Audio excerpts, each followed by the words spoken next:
Hey, it's Garret Biss. I just wanted to do a quick couple of videos about two major obstacles, two things that we all face or have faced in recovery and face in our life, but are two obstacles that can really prevent us from living into the life that we want and experiencing the recovery that we want. And these two things that I'm going to talk about, I believe, lead more people to relapse, more people to struggling and facing more and more challenges or exacerbating the challenges that they're facing in their recovery. And these two things, I believe, hold more people back from living into that thriving recovery or experiencing the recovery that they want. And what these two things are, these two obstacles, one is guilt and the other is shame. And they come up for different reasons. They are not, they're similar, they manifest for similar reasons, but they're really two completely different emotions. So we'll talk about each one individually. First one I will talk about is guilt. So what is guilt exactly? Well, it can show up in two ways. Sometimes guilt can be a good thing. If we're feeling guilty about something that we're about to do or something that we might do in the future and that guilt prevents us from doing it, well, that can be a good thing. And that can, help us be that person that we want to be or do the things that we want to do. But guilt is also a very negative thing if it's guilt that we have, an emotion that we have over something that we've done in the past. So to explain this, we need to really understand what guilt is. So it's an emotion, think of it as an emotional baggage that we take on so that we can continue to feel like we're a good person. So this comes about when we have an image or we have a belief, an understanding of what a good person is and what a good person does and what a good person doesn't do.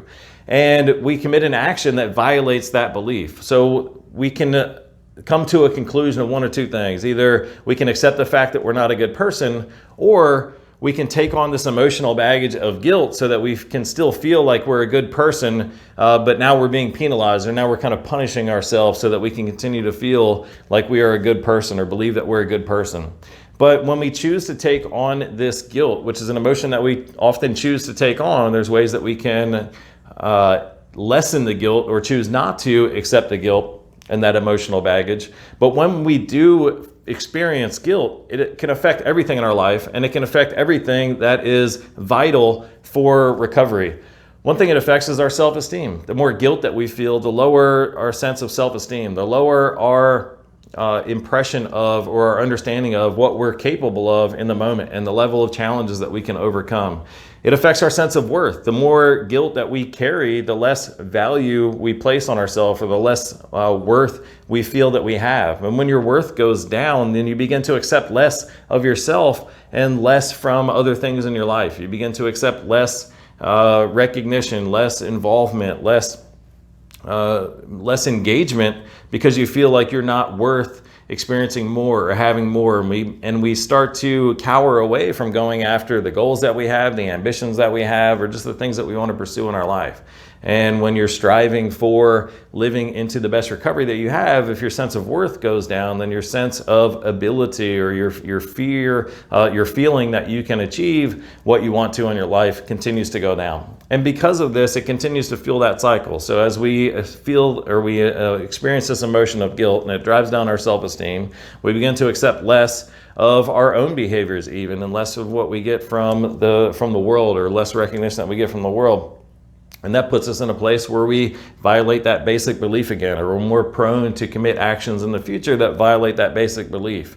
Now, we accept less from ourselves and we accept less from others, and we also feel less trustworthy. So the more guilt that we carry, the less a sense of trustworthiness we have about ourselves, and this affects our ability to trust other people. We feel if we're not somebody that can be trusted because we carry all this guilt over all the times that we violated that belief about what a good person does, then we become less trustworthy of other people. And that really affects our ability to have a connection with other people. And connection is one of the most vital things for thriving recovery. Not just connection to other people, but connection to meaningful work, connection to contribution. All of these connections can be jeopardized or strained by greater emotions of guilt.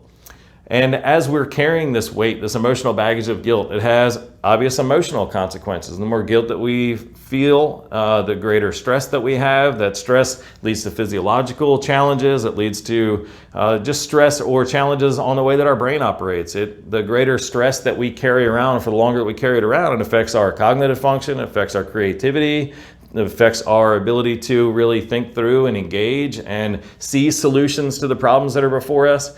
And if you're in recovery, there's going to be a lot of problems that you face. And if you can't see a solution to it, or you don't have a creative mind to be able to figure out how you're going to get your way through it, or you're in such a stress state that you can't even envision yourself successfully navigating these challenges, that obviously puts you in a terrible place for continuing your recovery.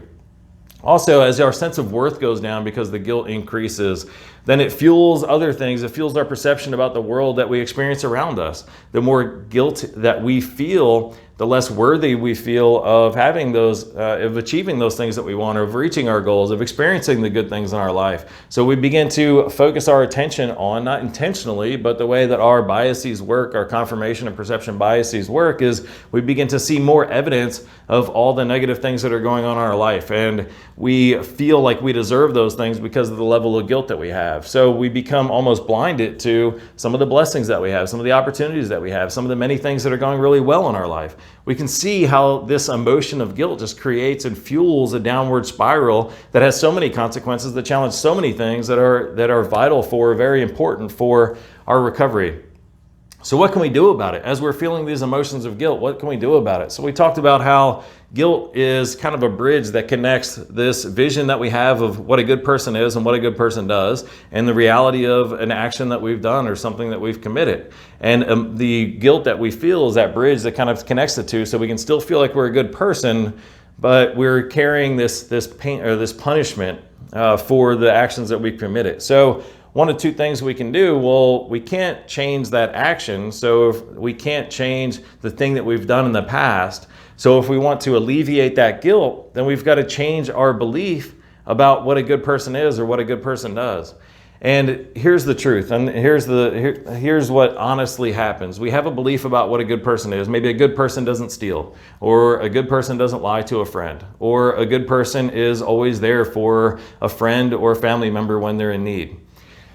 That's true, but what is also true is that a good person will always do the best that they can at the moment with whatever level of awareness, ability, knowledge, understanding, energy that they have to commit an action at that time. And no matter what we're committing or what we're doing, we're using all the resources that we have to not only do the best that we can, but to fulfill a basic human need that we have. And this is obvious, or this can be obvious to understand if we're looking at some basic animal needs that we have for just food and water and shelter. And if we don't have these things in our life and these most basic animal needs are not met, then certainly our attention is going to be invested on in trying to fulfill those needs. But we also have emotional needs. We also have very basic human needs for connection, for acceptance, for love. And sometimes our needs for these connections will have us commit actions that we're not proud of and that we later become guilty for. But we have basic human needs ourselves. And many times that we let other people down, or we commit an action that isn't congruent with what we believe a good person is or what a good person does, it's because we have a certain need or a great fear that comes up that one of those needs will be jeopardized or that they won't be fulfilled. And that's why we commit that action. But here's the truth, and this is what you need to accept. No matter what you've done in the past, you did the best that you could at the time with the limited knowledge, resources, awareness, and really just energy that you have. And this can be hard to accept because that our ability to commit certain actions isn't the same every day. One day you might commit an action that is congruent with what you believe a good person should do. Maybe someday you don't lie, or one day you didn't cheat, or one day you were there for a loved one as best as you could be. But another day you might not be able to operate at that same level. You might not be able to act in that same way, and that's just because you have a different level of understanding, of awareness, of fulfillment of your basic human needs. So you can't operate in that way. If we can look back at the times that we committed an action that violated our belief about what a good person is, I'm sure that we can look at the situation or the context and find some basic need that we had, or some basic need that we had that could be challenged or could be violated. A lot of times when we lie to other people, it's because we fear that we're going to lose connection.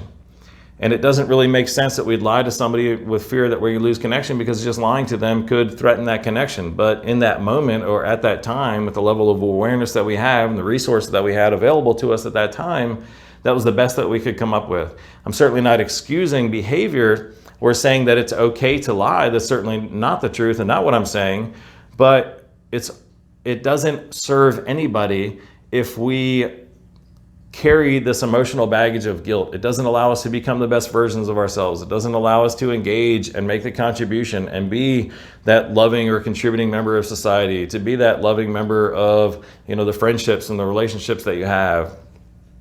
So if we carry this baggage, it affects the person that we are and the way that we show up. And that doesn't serve anybody, and it only furthers us from experiencing those things that we need to thrive in our recovery, from getting those basic needs met. And as our sense of worth or sense of self-esteem diminishes, it diminishes what we're willing to accept for ourselves and the level and the behavior that we accept of ourselves. So as this downward spiral fuels itself, we're more prone to commit more things that we'll be guilty for. So we really need to find a way to stop that. So if there's things that you're carrying a tremendous amount of guilt over from your past, realize that whatever the situation was in that moment, you did the best that you could at the time with the limited understanding, resources, awareness, and ability that you had in that moment.